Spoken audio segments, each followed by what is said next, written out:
Bismillahirrahmanirrahim. Assalamualaikum warahmatullahi wabarakatuh. Di sini saya Alifa Rusa Sada Zahra, SPD MPD, akan menjelaskan mengenai kalimat efektif.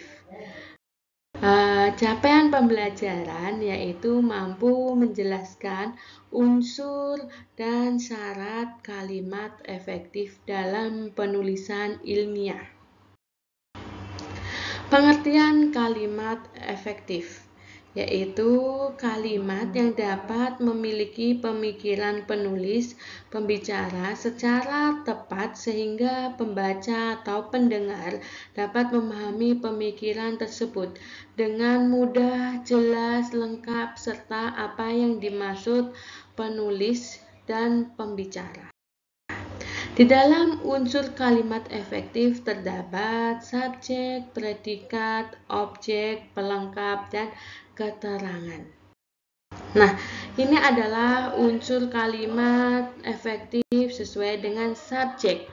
Subjek adalah bagian kalimat yang menunjukkan pelaku, tokoh, sosok, suatu hal atau masalah yang menjadi pangkal pokok pembicara. Contohnya adalah ibu sedang melukis. Itu adalah contoh frasa benda. Yang masuk adalah di dalam kata ibuku. Nah, kedua adalah predikat. Predikat adalah kalimat yang memberitahukan pelaku atau tindakan atau dalam keadaan bagaimana subjek atau tokoh ataupun benda di dalam suatu kalimat. Contohnya adalah anjing sedang mengendus. Nah, kata sedang mengendus itu adalah termasuk predikat tindakan. Terus ketiga adalah objek. Objek adalah bagian kalimat yang melengkapi predikat. Contohnya adalah Nurul menggendong kucing. Kata kucing itu adalah termasuk dalam objek. Nah, yang keempat adalah pelengkap. Bagian kalimat pelengkap terletak pada bagian belakang kalimat, yaitu belakang predikat yang berupa verba. Contohnya adalah Anissa mengirimi kakek kopiah bludru. Nah, di dalam belakang kalimat ada kata kopiah bludru, itu termasuk dalam suatu pelengkap. Nah, yang kelima yaitu unsur mengenai keterangan. Bagian kalimat yang menerangkan berbagai hal mengenai kalimat yang lainnya. Unsur keterangan berfungsi menerangkan subjek, predikat, objek, dan pelengkap. Contohnya adalah Ibu dokter memeriksa nenek kemarin sore. Di sini yang mengenai keterangan yaitu keterangan waktu adalah di kata kemarin sore. Nah, di dalam kalimat efektif juga terdapat beberapa syarat. Pertama adalah kesatuan gagasan. Di dalam kalimat ini hanya mengandung satu gagasan.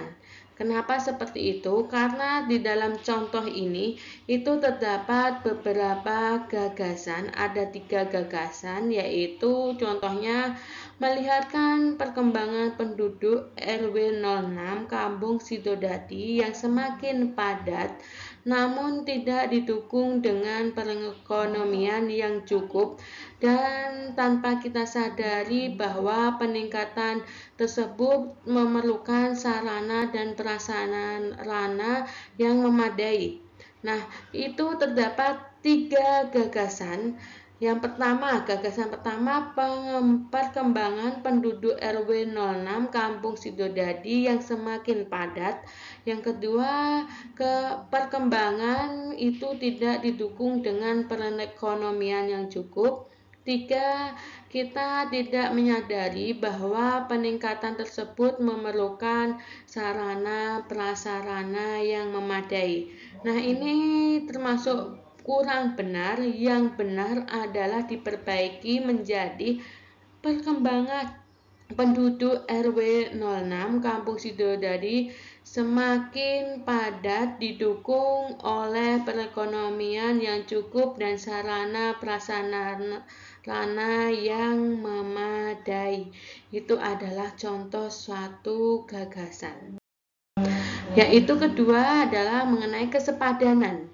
Kesepadanan yaitu keseimbangan antara gagasan atau pemikiran dengan struktur bahasa yang dicapai dalam kalimat. Kesepadanan dalam kalimat ini diperlukan dengan adanya gagasan dan kesatuan pemikiran. Ciri kalimat yang memiliki kesepadanan yaitu strukturnya adalah memiliki subjek dan predikat yang jelas.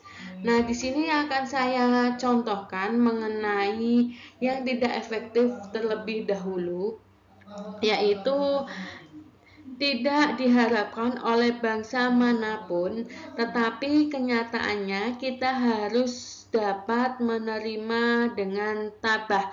Itu adalah termasuk bukan kalimat efektif atau bukan kalimat yang sepadan. Berubah menjadi seperti apa? Krisis ekonomi tidak diharapkan oleh bangsa manapun, tetapi kenyataannya kita harus dapat menerimanya dengan tabah. Itu adalah contoh yang efektif atau sepadan. Ketiga adalah paralel. Dikatakan atau kesejajaran.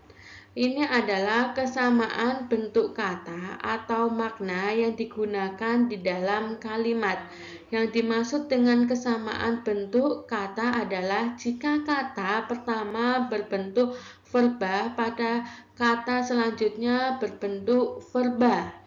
Nah, namun jika kata pertama terbentuk nomina, maka kata selanjutnya berbentuk juga nomina. Ini adalah contoh yang pertama, yaitu mengenai Ami menulisi surat. Itu tidak paralel, berubah menjadi paralel adalah Ami menulis surat, ya, bukan menulisi, ya. Kedua yaitu langkah-langkah dalam menulis kalimat efektif adalah memahami, mengetahui, dan pengaplikasian definisi kalimat efektif. Nah, ini juga tidak dikatakan paralel, jadi berubah menjadi langkah-langkah dalam menulis kalimat efektif adalah memahami, mengetahui, dan mengaplikasikan definisi kalimat efektif. Yaitu keempat, mengenai kehematan. Kalimat efektif juga tidak menggunakan kata frasa yang tidak perlu digunakan untuk menghindari pemborosan kata di dalam kalimat. Yang harus diperhatikan yaitu pertama, menghindari unsur yang sama pada kalimat majemuk. Nah, contoh yang tidak hemat terlebih dahulu yaitu saya tidak suka buah apel dan saya tidak suka buah durian. Ini dikatakan tidak hemat. Kenapa? Karena di sini ada kata tidak suka. Ada dua, jadi berubah menjadi saya tidak suka buah apel dan durian. Itu adalah termasuk dari kata kehematan.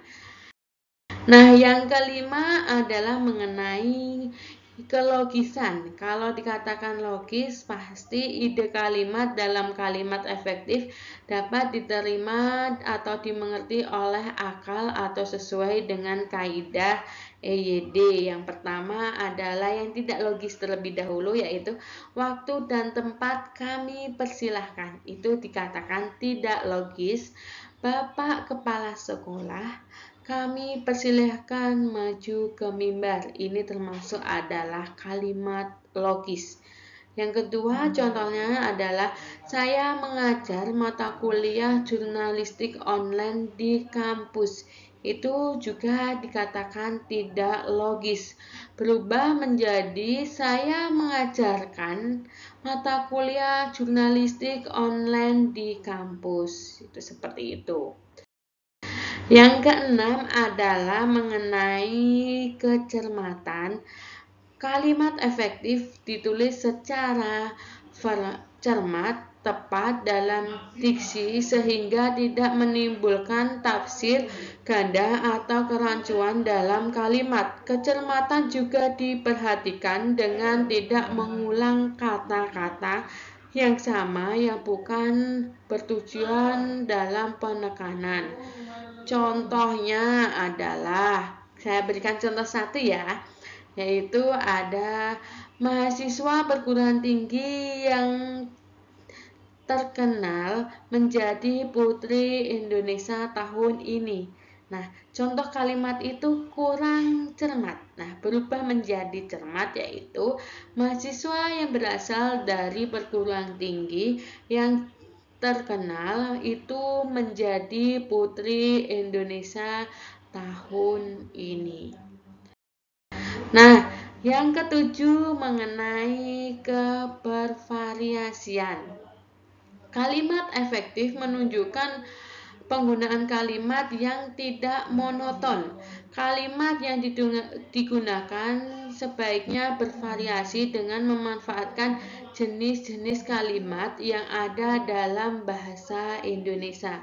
Selain itu, variasi dalam panjang pendek kalimat dan penggantian unsur di awal kalimat juga menandakan keefektifan kalimat. Contohnya, anak membutuhkan perhatian dan kasih sayang orang tua. 2. Menunjukkan perhatian dan kasih sayang dari orang tua kepada anaknya. 3. Perhatian dan kasih sayang orang tua dibutuhkan anak. Ini adalah contoh dari kebervariasian suatu kalimat. Yang ke-8 adalah ketegasan. Kalau ketegasan itu menegaskan pada ide pokok sehingga ide pokok menonjol di dalam kalimat tersebut. Berikut cara memberikan penegasan pada kalimat efektif.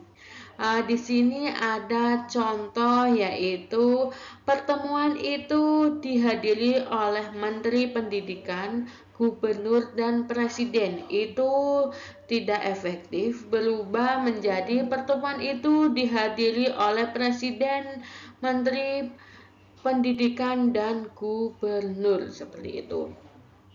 Terus yaitu selanjutnya adalah mengenai ketepatan. Kalau dikatakan tepat itu digunakan perlu dipilihkan secara tepat, cermat sehingga dapat mewakili tujuan, maksud, dan pesan yang tertulis.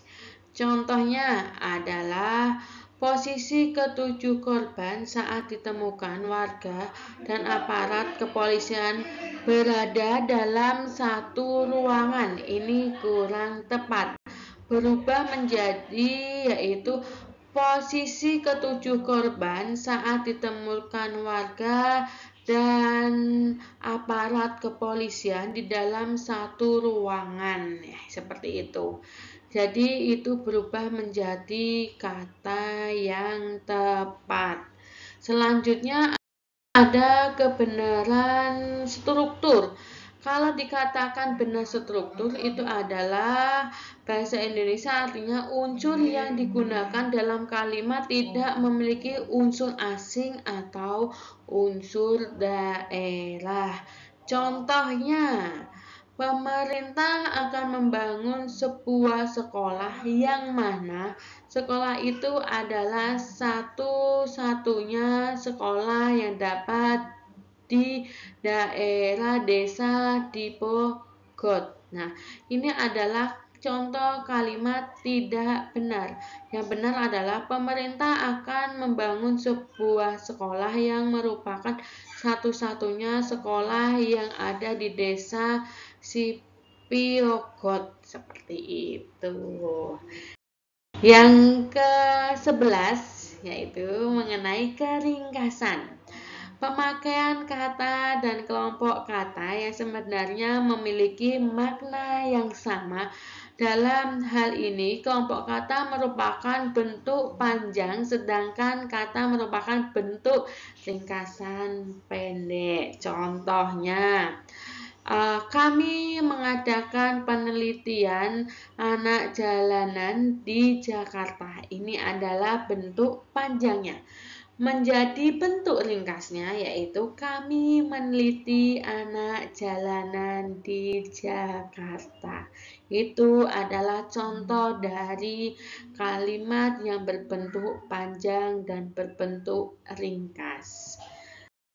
Nah, di dalam ciri-ciri kalimat efektif itu juga terdapat beberapa unsur, yaitu pertama adalah memiliki unsur penting atau pokok minimal unsur SP, yang kedua taat terhadap tata aturan ejaan yang berlaku, yang ketiga menggunakan diksi yang tepat, yang keempat menggunakan kesepadanan antara struktur bahasa dan jalan pikiran yang logis dan sistematis, menggunakan kesejajaran bentuk bahasa yang dipakai, yang keenam melakukan penekanan ide pokok, yang ketujuh mengacu pada kehematan penggunaan kata, dan yang delapan adalah penggunaan variasi struktur kalimat.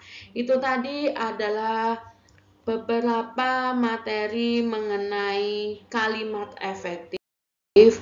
Nah, di yang terakhir yaitu kalian silakan membuat suatu contoh kalimat efektif dengan sesuai syarat dan analisisnya seperti tadi.